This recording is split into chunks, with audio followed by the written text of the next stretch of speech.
Okay. So welcome back to the course on cryptography and system security. So we were discussing about the important IP security protocol. Under that, we discussed about transport mode and then tunnel mode. We discussed about authentication header, and then we discussed about encapsulation security payload. Then we started discussing about web security. When we talk about the IP security, which is implemented when the data passes through the IP layer. Again, when we talk about the web security, right, under the web security, whenever you are trying to connect your device to other devices, right, where you wanted to establish your the session between the two devices which are going to be more secure, that cases we can go with the web security, right?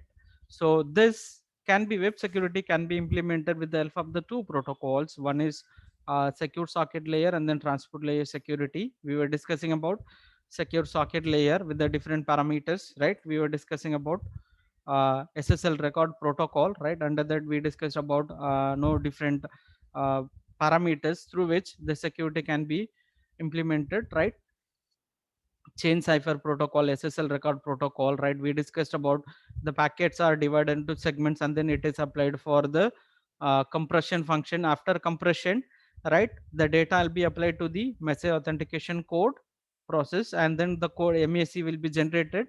MAC is added with the actual information. Then for the complete information, right, encryption will be takes place based on any of the symmetric key encryption algorithm, and finally for the encrypted data SSL record protocol will be added, right? So again, so when we talk about the SSL chain cipher protocol, again, so this is based on that the information which we are using SSL record, right? So here it is a 1 byte information, so this will be changed, right, depends upon whether it is applied with the SSL record protocol or not. Whether it will be 1 or 0, whether it is applied with the SSL protocol, right? If the SSL concept is as added with the information or the data, which will be changed as 1, otherwise it will be 0, right? The next entity under the SSL is SSL alert protocol, right? Again, it is a 2 byte information, or out of that 1 byte will be used for alert, right? Now this SSL alert protocol, which will be used to alert the users or alert the system, right, in case if any SSL related alerts to the peer entity. So here the peer entity can be a server or maybe the client, right? As well as in case if it finds any security warning, that can also can be informed to the users, as well as the specific alerts, right, which are related to that unexpected message which are added with the actual information. And then bad record mac MAC, this is I can you can just make a note of that, this is MAC. And in case if any of the operation which are carried out, right, if the decompression failure, if it is handshake is failure, and then illegal parameters, maybe the hash code which we used, right, all this information's error which can be notified to both the client as well as server machines, as well as warning can be informed or given, right? Close notifications, know if there is no certification for secure connection, or the bad certificate, unsupported certificate, or certificate revoked, all these kind of error notifications, right, are warning to be informed to the client as well as server, right? Now this SSL alert protocol, right, which can be compressed and encrypts like all SSL data, right? Because this is the part of SSL, so it can be compressed, because we are going to compress or we are going to encrypt all the information which are present. So automatically, so this data which present here, this will also be compressed,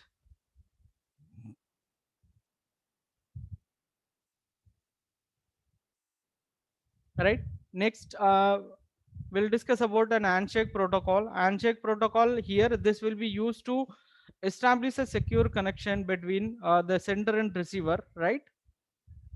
So in the next slide I have a diagram. Through the diagram I can explain it a bit clear, right? So here this is what how the connection is established between the client and server, right? Suppose if here this is one user and here this is a server, right? Here if the connection wanted to be made between these two entity, right? So first the client will send a hello message, right? And this includes no the protocol version, SSL protocol, and session ID, cipher suit, and as well as the different compression method, and then initial random numbers, all this information which will be no posted along with this simple client message, right? Simple hello message, right? And then it will get a reply which is server hello, right? Along with that reply, so this is one, and this is the second message is that along with the hello message, right? Now the server will send some other information after validation, certificate, server key exchange, certificate request, and then server hello done, right? So all this information which are requested, right? So this information which are to be received from the client and has to be validated by the server. By receiving this request, client will send all this information, certificate, as well as client key exchange, whatever the key which maybe the session key which we are going to use for secure connection, as well as right based on the certificate which is received, right, server certificate, here the certificate verification information, whether it is success or failure, all those information which are going to be passed to the server. Now server will receiving all this information, it will validate once if it is the connection is clear, once if all the informations are clear, and then here the connection will be already made between this server and client. After that, here the communication will takes place, right? For each and every information which we are no takes place are exchanging between the server and client, all those information which are going to be encrypted and transferred using this SSL protocol. Again, SSL is nothing but which is the combination of different security parameters, right?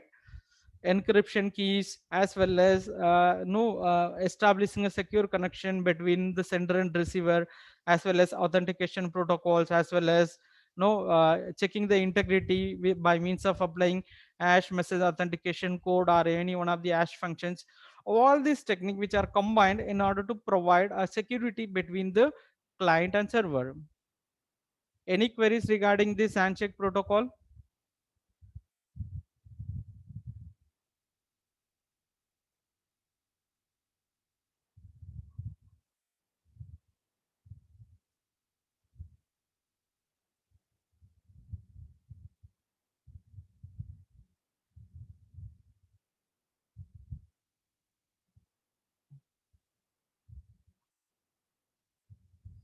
Now here, as we were discussing about, right, based on that, how the cryptographic computation takes place, this is related to that the generation of the secret key or calculating the message authentication code, right, which can be the master secret key generation, which can be a one time 48-bit value, 48 byte value. From that, again, for every session the key can be generated, right?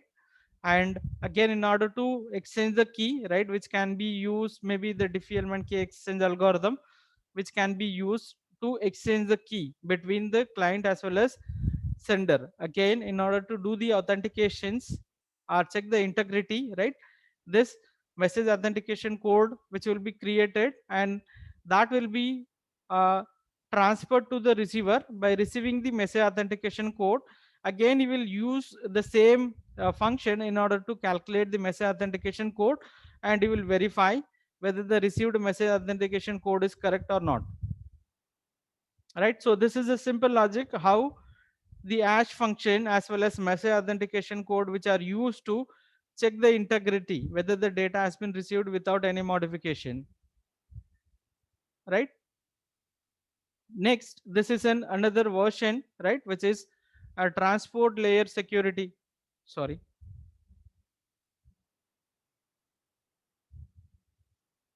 So far we were discussing, we were talking about secure socket layer, right? In that, this is an another version which is a transport layer security, right? In this, right, which can use hash message instead of message authentication code, which will use hash message authentication code, right?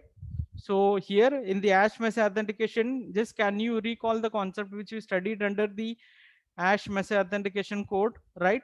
where we used two key values, right? Input pad and then output pad, a keypad, and then we used two levels of message MD5 algorithm. Can you recall the concepts of hash message authentication code?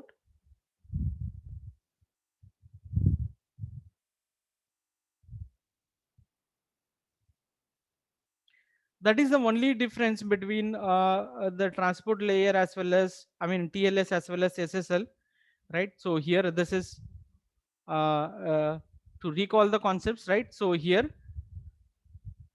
hash message authentication code can be applied. So here this is hash message authentication code, here hash message authentication code, right? So here, so from this again we'll get some information. Now again this is hash message authentication code, both the values which can be combined. So here from this we can go to this next level. So there are different level which can be used, right?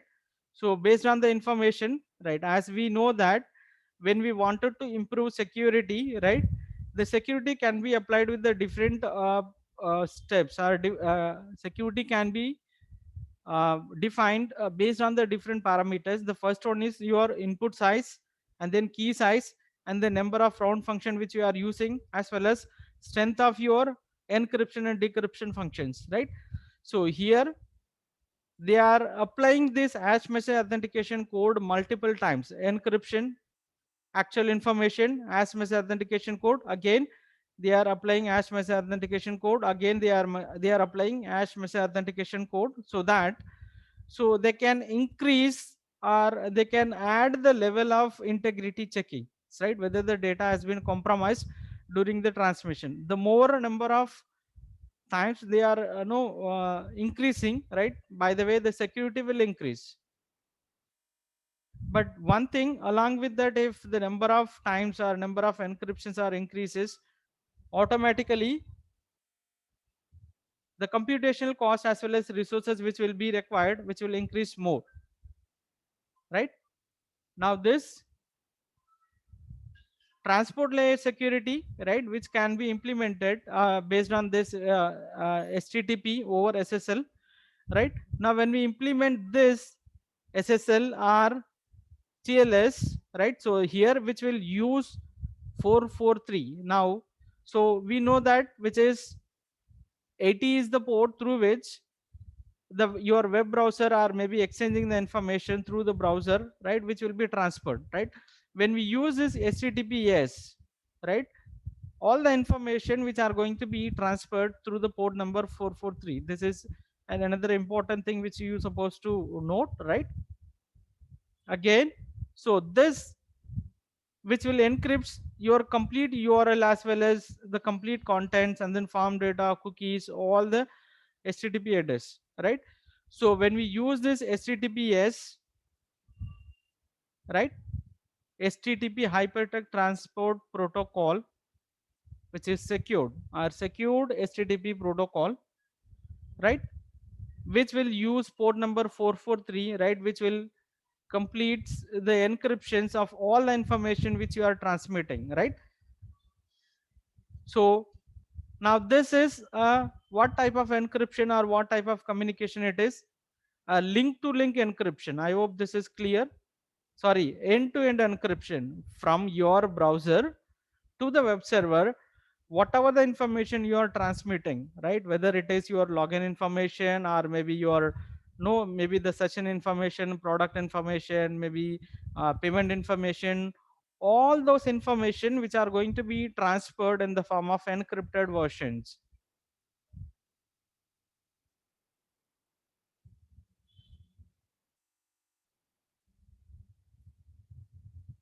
Again, so this can be implemented based on these procedures, right, based on the connection initialization, right, through the handshake protocol. Again, in order to do the connections, once if you are logging out from the session, right, automatically, so based on this information parameters, connection close or connection initiate, right, based on the different messages, connection will be initialized as well as connection will be closed.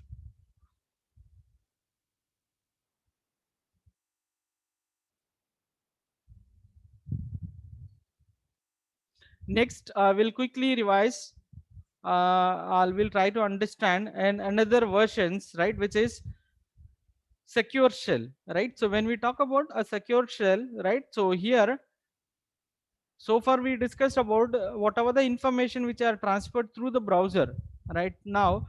So if required, with the help of the secure socket layer, we can create or we can have a secure shell, right? Through the commands, right, we can transfer the information from the client to the server, right? So now this secure shell, right, which can be used in the telnet services, right?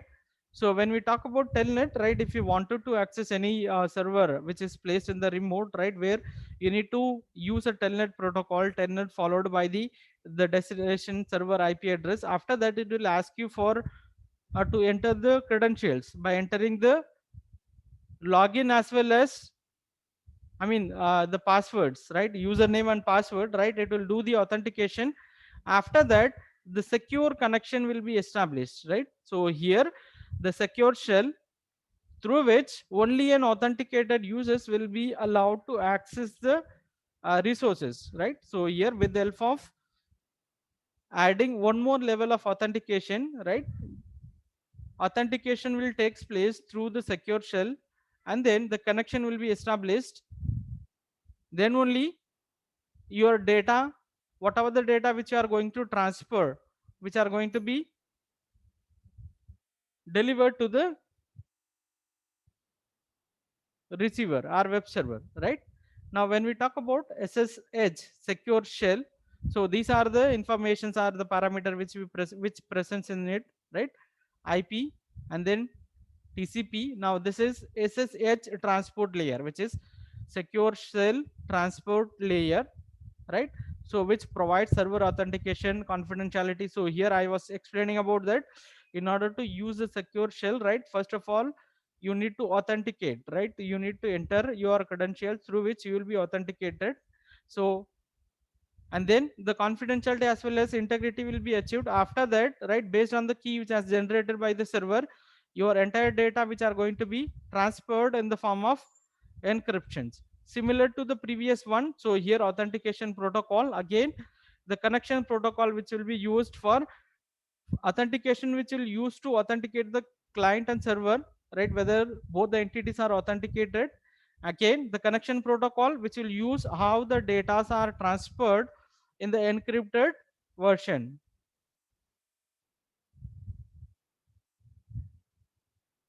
right? The same points, right? Again what I explained through the diagram, the same points, server authentications and then establish the connection and then exchanging your data.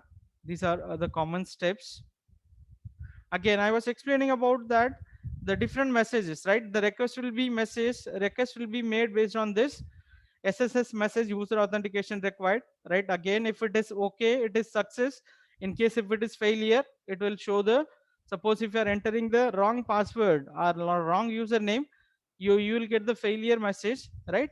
As well as authentication method which can be based on the public key authentication method, right? Maybe RSA as well as password, or maybe based on the host based, right? So your registered devices which will be allowed to use the particular service, that is host based, right? Some additional information which are related to the SSH, right? Again, so here we can understand, right, how this can runs on SSH transport layer, right, as we discussed, right? So when we talk about this, all the SSL protocol which are comes under that SSL transport layer and then secure cell, all these protocols which are lies on the transport layer, right? So this assumes secure authentication connection as well as which used for multiple logical channels, right? When we talk about SSL, where the connection will be established only for the specific channel, right? Or it can be a single channel where a virtual connection or virtual private network or dedicated connection will be established between these two devices. But here when we use secure shell, So this is possible for multiple logical channels, right? Again, so here the data which can be transferred through the different channels, either site can open with the unique ID identifier, as well as which supports for flow control, right?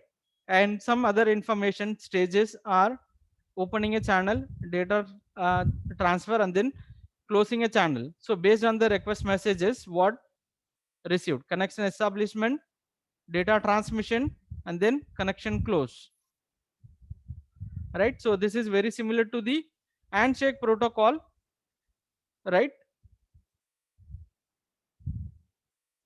In order to transfer the data, opening a channel based on the both the authentication of the client and the server side, and then data transfer will be takes place, and then once if the data are transferred successfully, and then it will close the channel. So here the channels are refers to that logical paths through which your complete information which are going to be delivered to the receiver,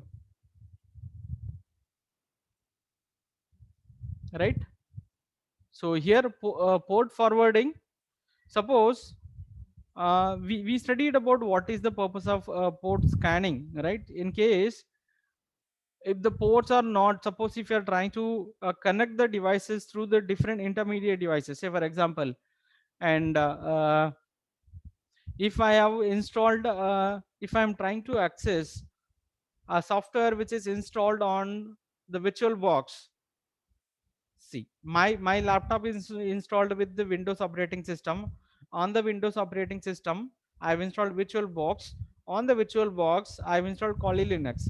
Now, I just wanted to connect these two operating system, my Windows operating system as well as to the Kali Linux operating system, which are hosted on the virtual machine. In that cases, right, I can do the port forwarding through which, right, through which I can establish a connection between my actual operating system as well as the operating system which launched on the virtual machines or virtual box. Right? This SSH with support for the port forwarding, right? Through which, so again, which can be a local forwarding as well as the remote forwarding. Local forwarding, what I explained, if both the devices are both the components which are present in the same machine.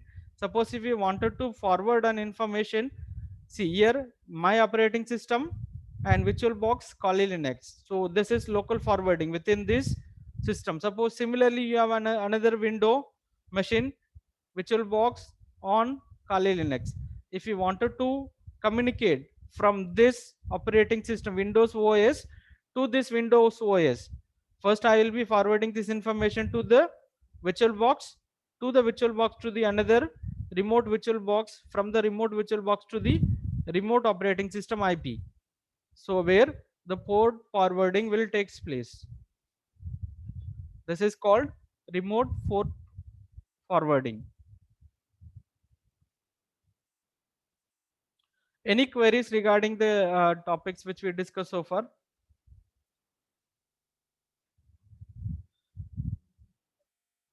Under the web security topic, we discussed about secure socket layer, transport layer, security, and then we discussed about secure shell. Any queries regarding these topics, concepts? Quickly let me know in the chat box.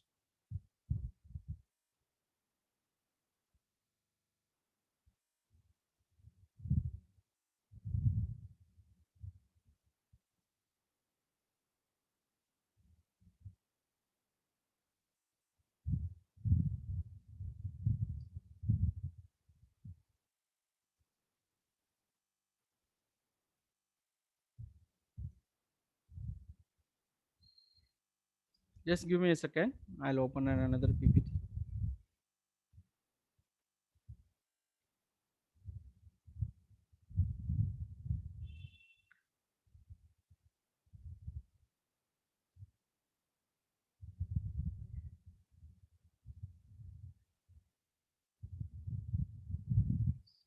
Any queries regarding the topic which I covered so far in this session? IP security and then web security. If There are no more queries, then I'll proceed with the next topic. Under that, okay, under that we'll be learning about the firewalls.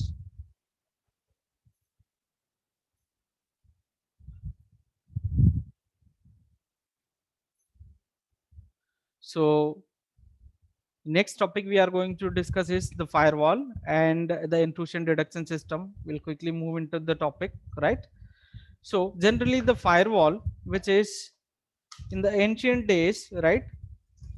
So in order to protect their house from the fire, right? So suppose this is the house, right?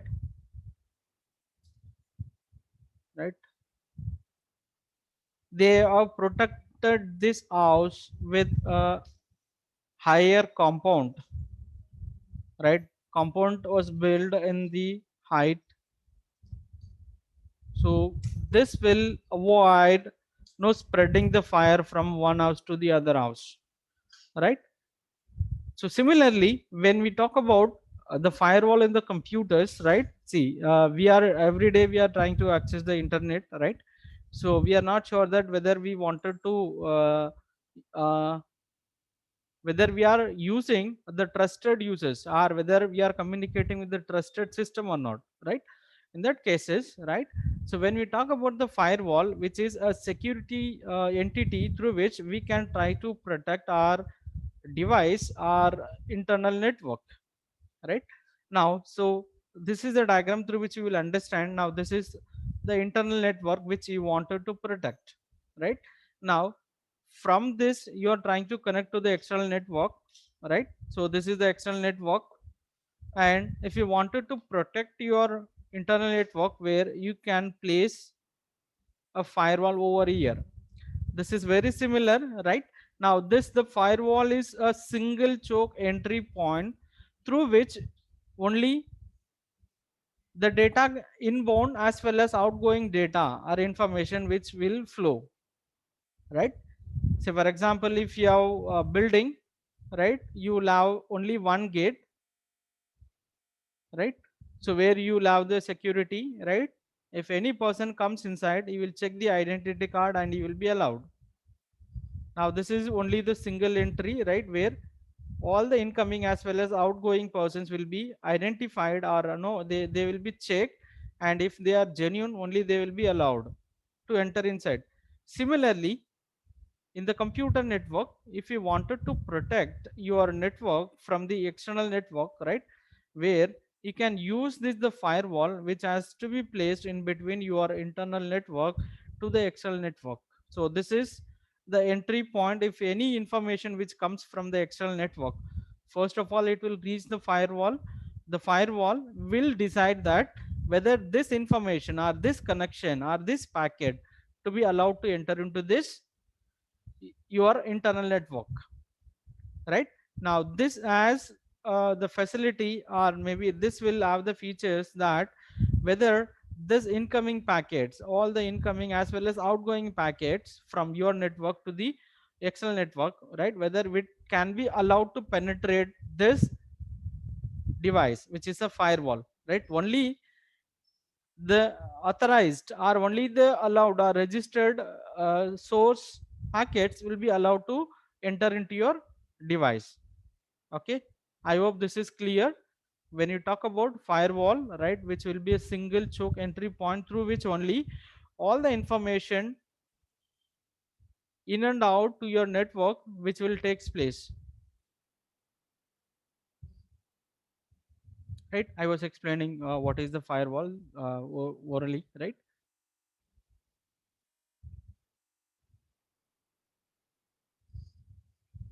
See, now when you talk about these firewalls, right, so though the firewalls are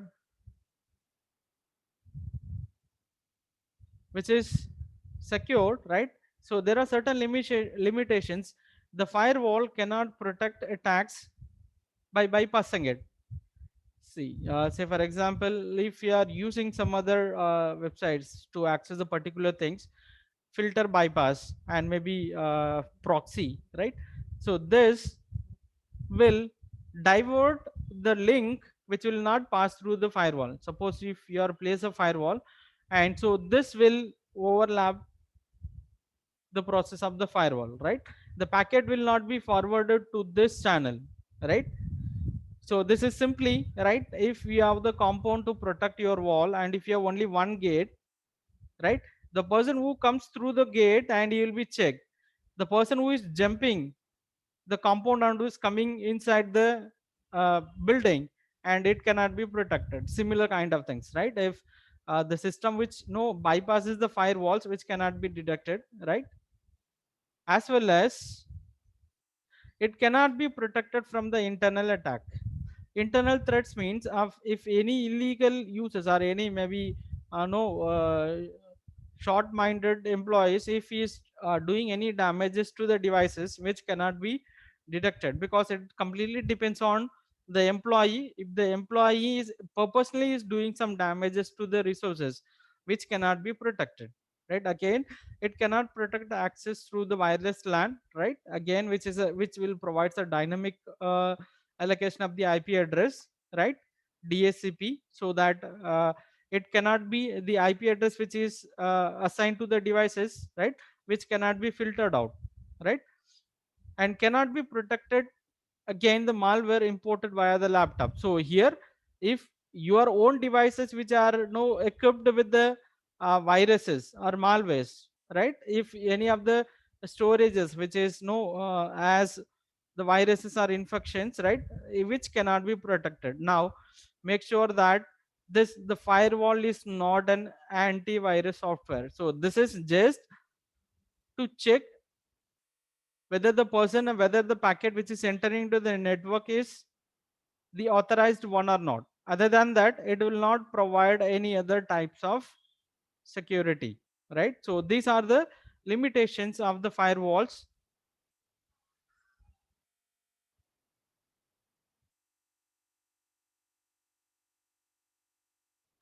Now next we'll discuss about the different types of firewall. The first one is a packet filtering firewall, right? When we talk about the packet filtering firewall, right, which examine each IP packet and permit or deny according to the rules.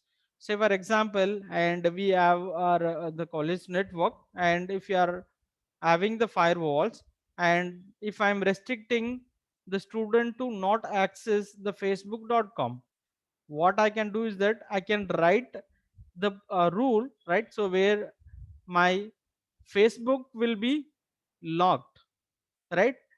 If you are trying to connect to the Facebook, right, whether I can deny or whether I can allow, right, I can write this URL, as well as if I know the IP address of this Facebook, right, I can mention in the rule book, right, so that the packet will not be received from this URL, or you will not be able to connect, or you will not be able to send a packet to this facebook.com. By the way, we can filter out the IP packet which are received from the particular IP address. If any packet which are received from the facebook.com, that will be simply blocked, right? That packet will be discarded,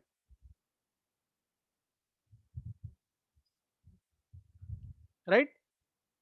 So here, this is what the external network. Suppose if this is what the firewall, right? If the packet is coming from the facebook.com, right, so it will check the packet IP address, right, if it is registered, or if it is allowed, or if it is permissible, right? So that will be allowed to enter into the network. Suppose if the facebook.com is restricted, or if it is blocked, and if it any packet comes from the particular URL or a particular server, that is simply it is going to be blocked, right? As well as restrict the access to the services for the specific ports, right? Or if you want, you can restrict the FTP access by blocking the particular port number, or if you wanted to web, if you wanted to restrict the browse, right, so you can just block the port number 80, so that your services will be blocked, right? This simply you remember that when we talk about the packet filtering firewall, based on the IP address, right, if it is registered or if it is allowed, only that packet will be allowed. Apart from that, it will not check what are the contents which present inside the packet. I hope it is clear. The packet filtering firewall, right, which will check only the IP address, whether the IP address is allowed to, or if the packet comes from that IP address, whether it is allowed to enter into the particular network. If it is allowed, the packet will be allowed. Other than that, it will not check what type of data or content which is present inside the packet. So this is again a filtering example, right, through which, say for example, if I wanted to block particular website or particular actions, right, so here block, this is my host and then port, and this is what the destination machine, right. If I wanted to block this particular server or this particular device or URL, right, I can mention here, because I won't trust this connection, so I can restrict that. Suppose if I wanted to allow this connections, right, so here allow me, so our gateway and then port number 25. Now whatever the port number which are associated with this SMTP, right, this services will be allowed. Similarly, if you wanted to block all the things, right, so where you can write whatever the things which are required, right, maybe the host ID as well as port and then destination ID and then destination port, depends on that, you can write the rules accordingly, this firewall which will work. Any queries regarding the packet filtering firewall or the rules how we can write it?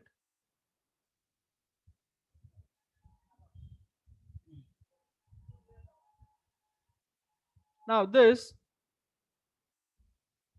packet filtering, again, so this might be vulnerable or prone to attacks.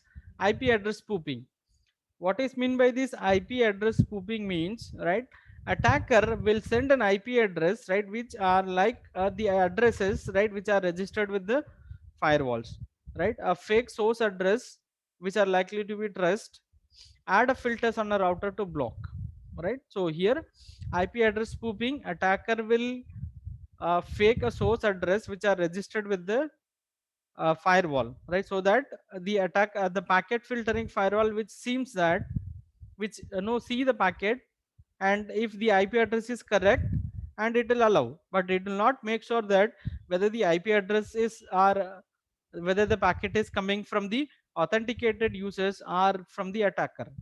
As well as the another thing is that source routing attacks, right, again attacker sets a route other than the default, as well as which blocks source routed packets, right, again, so through that attacker will try to bypass the filter and then he will try to reach the destination.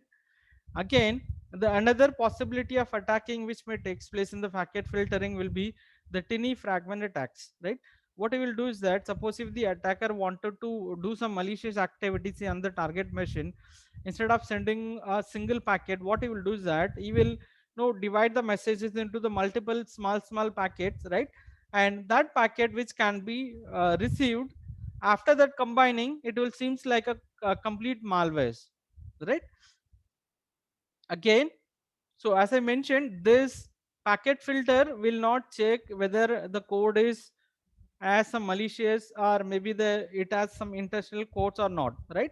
It will check only the IP address,